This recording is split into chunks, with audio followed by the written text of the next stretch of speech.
The 1970s in Britain were defined by glamour and artistic revolution, yet for many icons, it was a decade of silent desperation. Behind the curtain of fame, some of the nation's most talented stars were crumbling under immense pressure.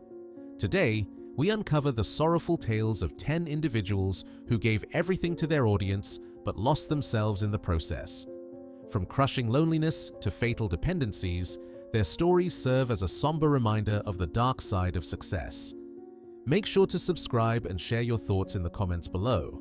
Watch until the very end to hear the devastating truth about a beloved comedy actress whose smile hid a lifetime of pain. Eutha Joyce.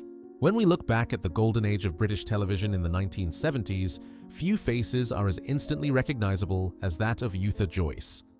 With her sharp features and impeccable comic timing, she became a national treasure through her portrayal of Mildred Roper in the smash hit sitcoms Man About the House and its spin-off, George and Mildred. On screen, she played a sexually frustrated, aggressive wife constantly bickering with her lazy husband, a role that resonated with millions of viewers and made her one of the highest-paid actresses in the country. Her catchphrases were repeated in schoolyards and offices alike, and to the public, she appeared to be a woman of immense confidence and strength. However, the character she played could not have been further from the fragile, insecure reality of the woman behind the makeup. Eutha was, by nature, a painfully shy individual who never felt comfortable in the spotlight. Despite her fame, she harbored a deep-seated insecurity about her appearance, often worrying that she was not beautiful enough to be loved. While the nation adored her, she struggled to find personal happiness off-camera. Following a painful divorce in the late 1960s, she found herself returning to an empty house night after night, the silence deafening after the applause of the studio audience had faded. To cope with this crushing loneliness and the pressures of maintaining her public image, she began to lean heavily on liquid courage. What started as a social habit slowly spiraled into a dangerous daily necessity, a way to numb the quiet despair that plagued her evenings. Throughout the 1970s, as her fame grew, so did her dependence. Colleagues on set began to notice the signs. She would often sip from a glass of brandy, which she claimed was ginger ale, a polite fiction that those around her accepted because they loved her too much to intervene, or perhaps because she remained a consummate professional when the cameras were rolling. She never missed a line, never missed a cue, and continued to deliver hilarious performances even as her body was quietly failing. She was the life and soul of the party, always buying rounds of drinks for the crew, terrified that if the party stopped, she would have to go home to her solitude. It was a heartbreaking paradox. The woman who brought joy to 20 million homes was arguably the loneliest person in the industry.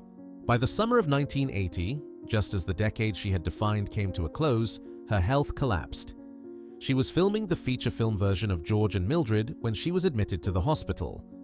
Her co-star and close friend, Brian Murphy, who played her husband George, rushed to her bedside. He was shocked by her appearance. The vibrant energy was gone, replaced by the yellowing pallor of severe organ failure. Even in her final moments, she tried to maintain her dignity, never fully admitting the extent of the problem that had brought her there. She passed away on August 24, 1980, at the age of 53. The cause was liver failure brought on by years of heavy consumption. Her death sent a wave of shock through Britain.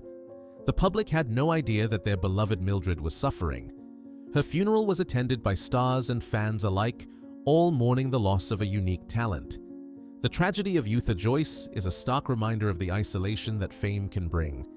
She spent her life making others feel good, giving away every ounce of her energy to the audience, leaving nothing for herself. Today, she is remembered not for her sad end, but for the laughter she gifted to a nation, although watching her performances now brings a bittersweet feeling, knowing the sorrow that lay behind those expressive eyes. Rachel Roberts. If Eutha Joyce was the queen of comedy who hid her pain, Rachel Roberts was the queen of drama who wore her heart on her sleeve. Born in Wales, she was an actress of terrifying intensity and raw talent, celebrated for her roles in gritty kitchen sink dramas like Saturday Night and Sunday Morning. In the 1960s, she was the toast of the acting world, winning multiple BAFTA awards and commanding the screen with a ferocious energy. However, her professional success was forever overshadowed by her turbulent personal life, specifically her marriage to the Hollywood legend Rex Harrison. To Rachel, Rex was not just a husband. He was the sun around which her entire universe revolved. When they were together, they were the golden couple of the theater world, living a life of luxury and high passion. But when that union fell apart, Rachel's world shattered into pieces that could never be put back together. The couple divorced in 1971, a separation that marked the beginning of a decade-long descent for Rachel. While Rex moved on, Rachel found herself unable to accept that the relationship was over. She spent the entirety of the 1970s in a state of suspended grief, obsessed with the man she had lost. She moved to Los Angeles, hoping to restart her career and perhaps win him back, but the sunny skies of California only served to highlight her inner darkness. She continued to work, delivering powerful performances in films like Picnic at Hanging Rock and Murder on the Orient Express. But behind the scenes, her behavior was becoming increasingly erratic. She was known for making desperate phone calls to her ex-husband at all hours and engaging in public outbursts fueled by her reliance on strong beverages. It was a painful spectacle for her friends, who watched a brilliant woman reduce herself to a shadow in pursuit of a love that was long dead. The tragedy reached its climax in the late autumn of 1980. Rachel had become convinced that she could rekindle the romance with Rex, despite him being remarried. Her desperation was palpable, a tangible weight that pushed people away. On November 26, 1980, she made a final, heartbreaking attempt to see him, but the rejection was absolute. Alone in her Los Angeles home, surrounded by memories of a happier past, the 53-year-old actress decided that the pain of living without her soulmate was simply too great to bear. She wrote a journal entry detailing her anguish, a final testament to a heart that had been broken for 9 long years. That evening, Rachel made the tragic decision to end her life. She consumed a lethal combination of substances in her kitchen, collapsing on the floor where she was found by her gardener the next day. The chaotic and violent nature of her passing reflected the turbulence of her mind. She had reportedly tried to crash through a glass divide in her final moments, perhaps in a last-second instinct for survival or a final burst of rage against the world. It was a gruesome and lonely end for a woman who had once captivated audiences with her vitality. The story of Rachel Roberts is a devastating examination of obsession and the inability to let go. She was a woman who defined herself entirely through her relationship with another person, and when that person was removed, she ceased to exist in her own eyes. Her films remain as a testament to her genius, but her life serves as a somber warning about the dangers of placing your entire self-worth in the hands of another. She was a star who burned with a fire that eventually consumed her, leaving behind a legacy of brilliant art and profound sorrow. Graham Bond. If the previous stories were about heartbreak and loneliness, this next tale descends into the realms of madness and the occult. Graham Bond is often cited by music historians as the founding father of the British rhythm and blues boom of the 1960s. He was a larger-than-life character, a virtuoso organist and saxophonist who ran the legendary Graham Bond organization. This band was a breeding ground for future superstars. It was Graham who discovered and mentored the likes of Jack Bruce and Ginger Baker before they went on to form the supergroup Cream. In the mid-60s, Graham was a king in London's underground scene, commanding respect and earning a fortune. However, while his students went on to become millionaires and stadium-filling icons in the 1970s, Graham's destiny took a horrifying detour into darkness. His downfall was fueled by a toxic combination of undiagnosed mental instability and a severe addiction to heavy illegal substances. As the 60s turned into the 70s, Graham's behavior became increasingly erratic and disturbing. He developed an obsession with the occult and black magic, genuinely believing that he was the illegitimate son of the notorious Aleister Crowley.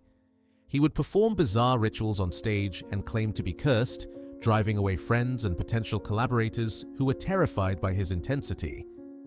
By the early 1970s, the man who had once driven luxury cars and worn fine suits was living in squalor, his mind ravaged by chemicals and delusions. He formed new bands that failed to capture the public's imagination, their music too chaotic and dark for the mainstream charts. The tragedy of Graham Bond is not just that he lost his mind, but that he was completely abandoned by the industry he helped build. By 1974, he was destitute, often homeless, and struggling with the law. He had become a ghost in the city he used to rule, wandering the streets of London with his saxophone, looking for a place to sleep. It was a humiliating fall for a man of his stature. On the 8th of May, 1974, the final curtain fell on his tortured existence at Finsbury Park Station in North London. The details of his death are as grim as they are tragic. Graham fell beneath the wheels of a Piccadilly Line train. To this day, it remains ambiguous whether it was a catastrophic accident caused by his intoxicated state or a deliberate act to end his suffering. He was 36 years old. The horrific nature of his passing meant that it took police days to identify him, eventually relying on fingerprints. At his funeral, very few people from the music industry attended.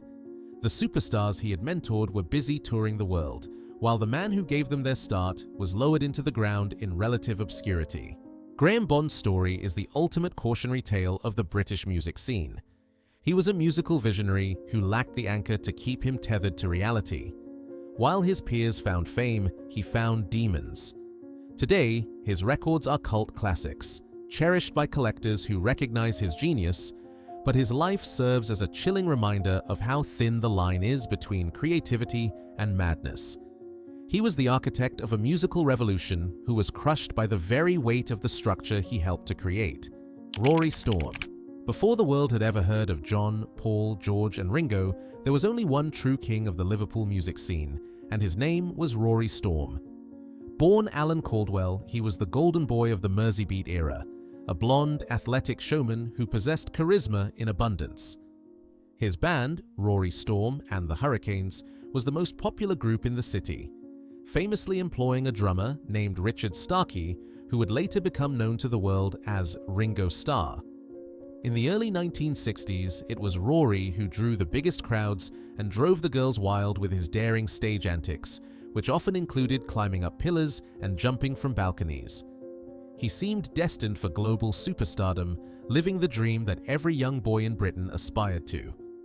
However, fate is rarely fair in the music business, and as history marched on, Rory was left standing on the platform while the train to glory departed without him. The turning point came when his drummer, Ringo, left the Hurricanes to join the Beatles. While his former bandmate went on to conquer America and change the course of history, Rory's career began to stagnate. Despite his immense local popularity, he never achieved a significant hit record. As the 1960s turned into the 1970s, the musical landscape shifted towards progressive rock and glam, styles that had no place for an old-school rock and roll showman like Rory. By 1972, the man who was once the biggest star in Liverpool was working as a disc jockey and a sports instructor, living at home with his mother Violet. The contrast between his mundane reality and the stratospheric success of his friends was a silent burden he carried every day. Rory shared an unusually close bond with his mother, Violet. After the death of his father, the two became inseparable, creating a small, insulated world within their home, famously known as Stormsville. Friends often described their relationship as intensely codependent. They were each other's entire support system. In late September 1972, Rory developed a severe chest infection that kept him awake at night. To combat the insomnia and the general malaise of his stalled life, he took a mixture of sleeping tablets and alcohol. It was a dangerous cocktail, consumed in the quiet desperation of a man who felt his best days were far behind him. On the morning of September 28, 1972, tragedy struck in the most heartbreaking way imaginable. Rory Storm was found lifeless in his bed. He was only 34 years old. But the horror did not end there.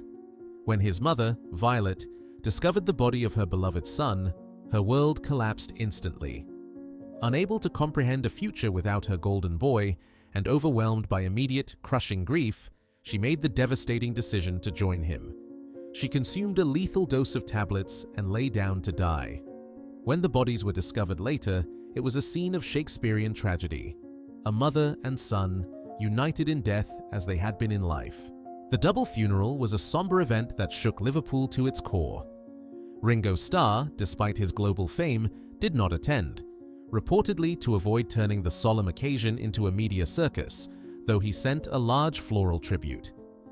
The story of Rory Storm is not just about a failed career. It is a profound narrative about identity and attachment.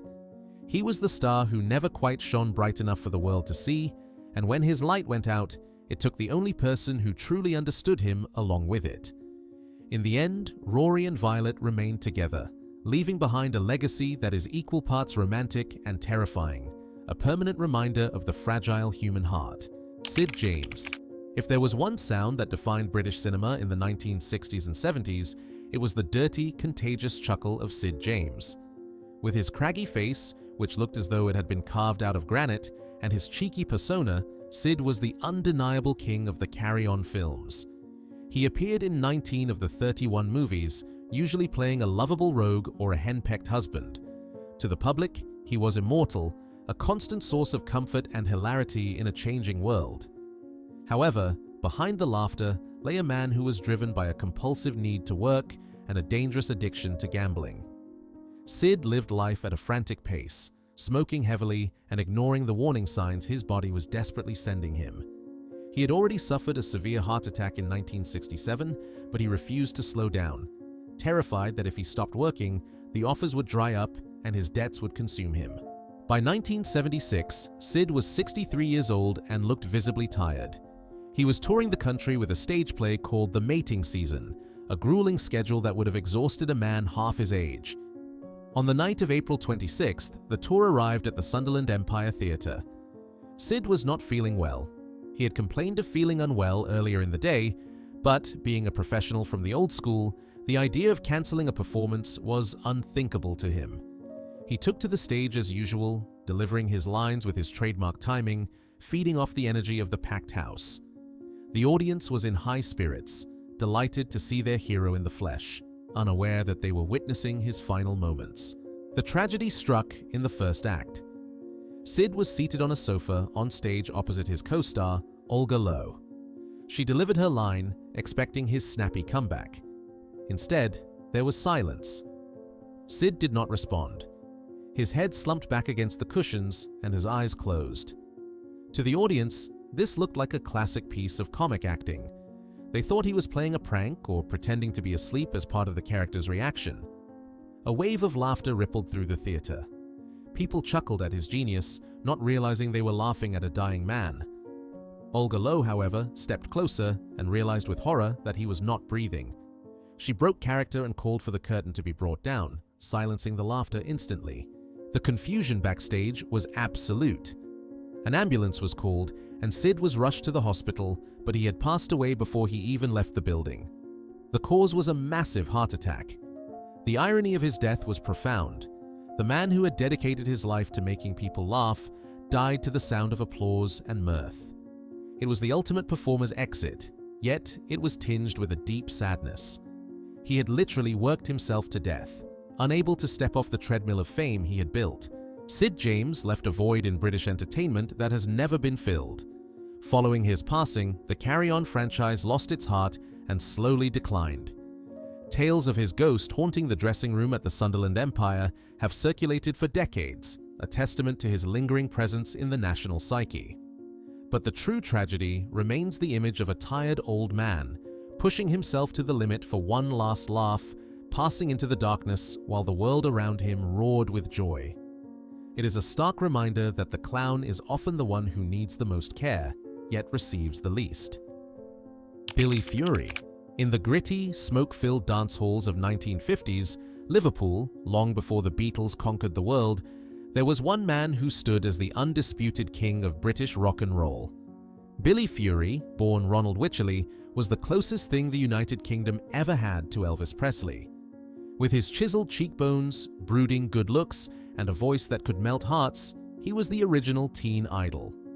He enjoyed a string of hits that rivaled the biggest stars of the era, spending a total of 332 weeks on the charts. To his legions of screaming fans, he was a symbol of vitality and raw, youthful rebellion. Yet, behind the golden image lay a terrifying secret that cast a long, dark shadow over his entire existence. Billy was living on borrowed time. As a child, he had contracted rheumatic fever, a cruel illness that permanently damaged his heart valves. Doctors had warned him from a young age that his life expectancy would be short and that he should avoid strenuous activity. Instead of retreating, he chose to live his life under the spotlight, pouring every ounce of his limited energy into his performances. However, by the time the 1970s arrived, the physical toll of his lifestyle began to catch up with him in a devastating fashion. While his peers were experimenting with the excesses of the decade, Billy was fighting a lonely battle for survival in hospital wards. He underwent 2 major open-heart surgeries during the 70s, procedures that were incredibly risky at the time. The man who had once gyrated on stage was now frail, forced to retire to a farm in Wales to breed horses and watch birds, finding solace in the quiet nature he loved so much. The tragedy of his later years was not just physical, it was financial. Despite being one of the most successful recording artists in history, a combination of bad management and the changing tides of the music industry left him in a perilous position. In 1978, he was declared bankrupt over unpaid taxes, a humiliation that deeply hurt a man of his gentle pride. He was forced to sell his beloved possessions and return to the touring circuit, not because he wanted to, but because he had to survive. It was a heartbreaking sight, a national icon with a failing heart, pushing himself to perform in cabaret clubs to pay the bills, aware that every show could be his last. In the early 1980s, he attempted a final comeback, recording a new album that promised to restore his glory. He looked sharp and sounded better than ever, sparking hope among his fans that perhaps he had cheated fate. But the strain was simply too much. On January 28, 1983, after a recording session, he was found unconscious in his home.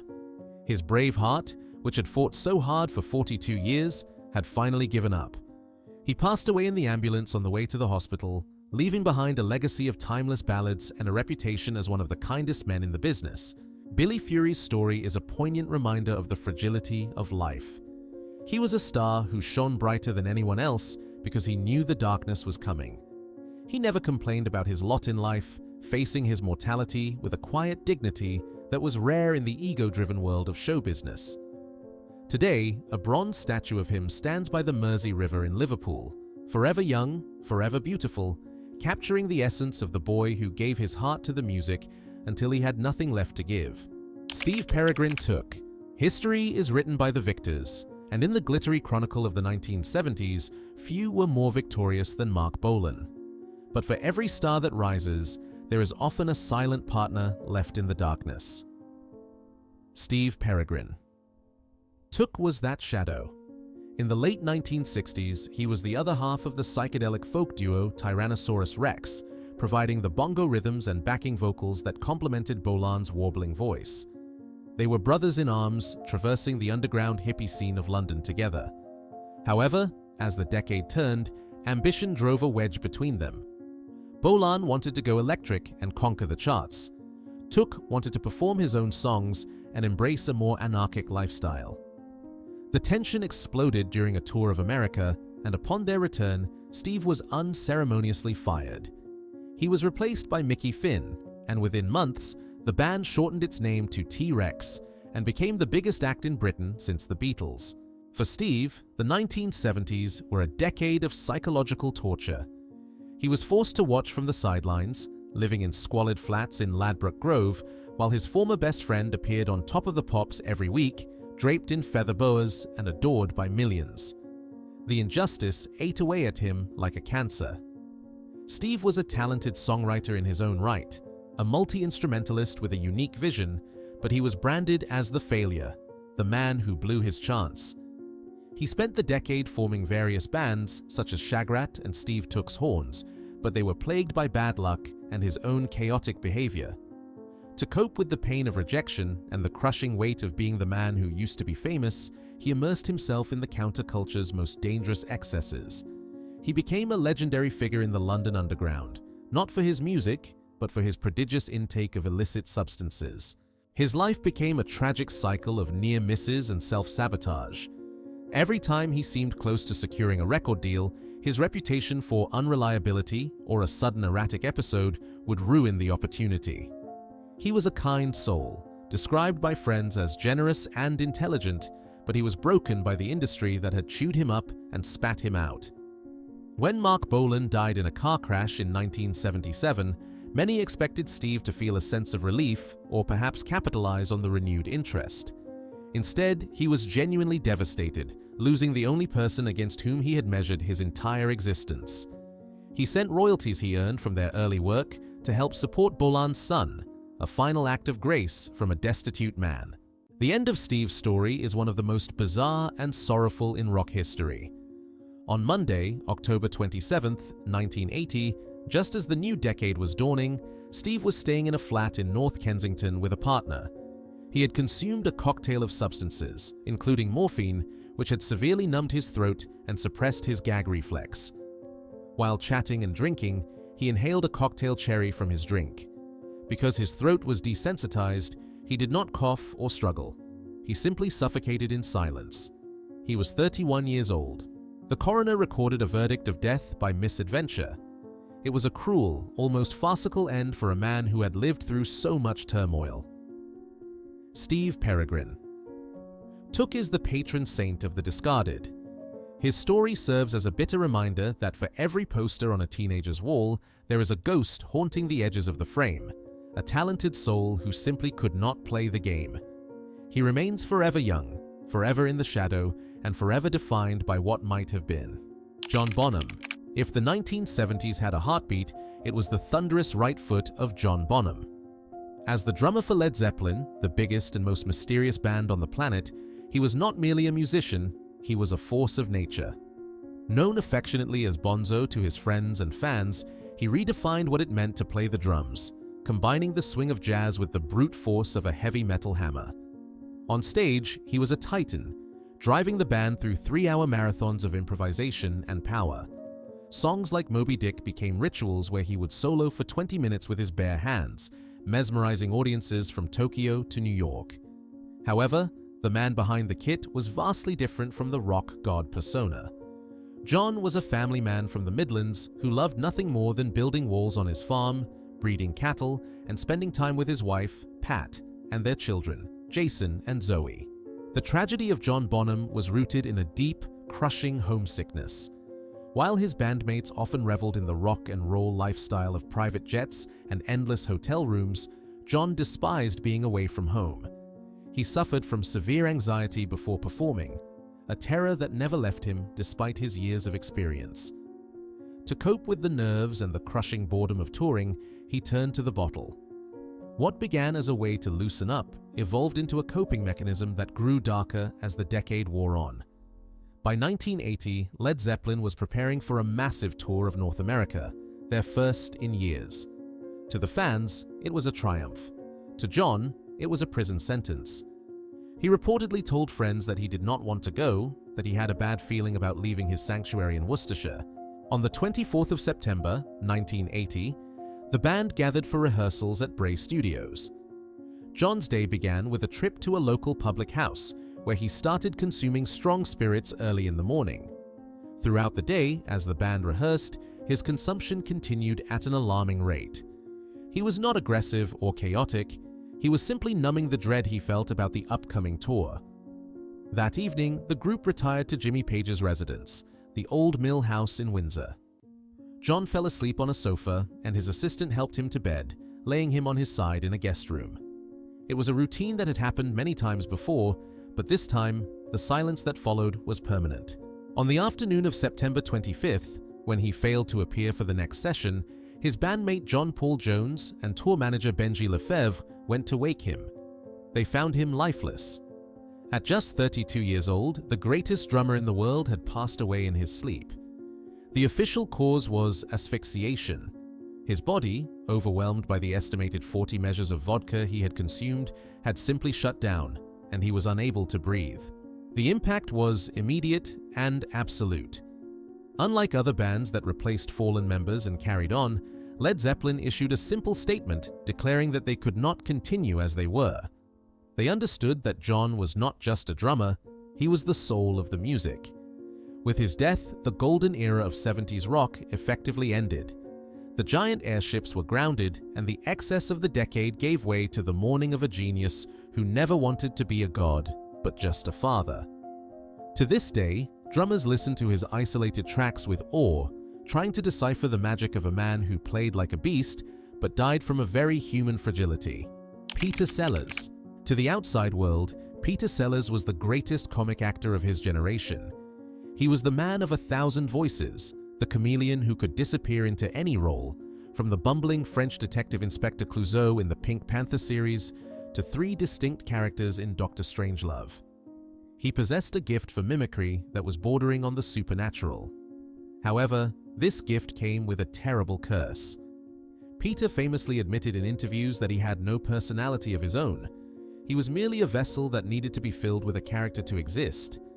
When the cameras stopped rolling and the makeup came off, he was faced with a terrifying void. He was a man haunted by deep insecurities, prone to violent mood swings, and possessed of a temper that could terrify those closest to him. His personal life in the 1970s was a car crash of broken marriages, estranged children, and obsessive infatuations. Physically, Peter was living on borrowed time for the entire decade. He had suffered a series of massive heart attacks in 1964 that had permanently damaged his heart, leaving him with only a fraction of normal function. Doctors had warned him repeatedly to slow down, to stop the partying, and to avoid stress. Instead, Peter accelerated. He treated his body with contempt, fueled by a mixture of prescription medication and recreational substances, desperately trying to fill the silence in his soul. Throughout the 1970s, he worked relentlessly, often taking on terrible films just for the money to fund his lavish lifestyle of yachts, fast cars, and younger women. He was chasing a happiness that always remained just out of reach, convinced that the next marriage or the next gadget would finally fix him. The climax of his tragic journey came at the very end of the decade with the film Being There.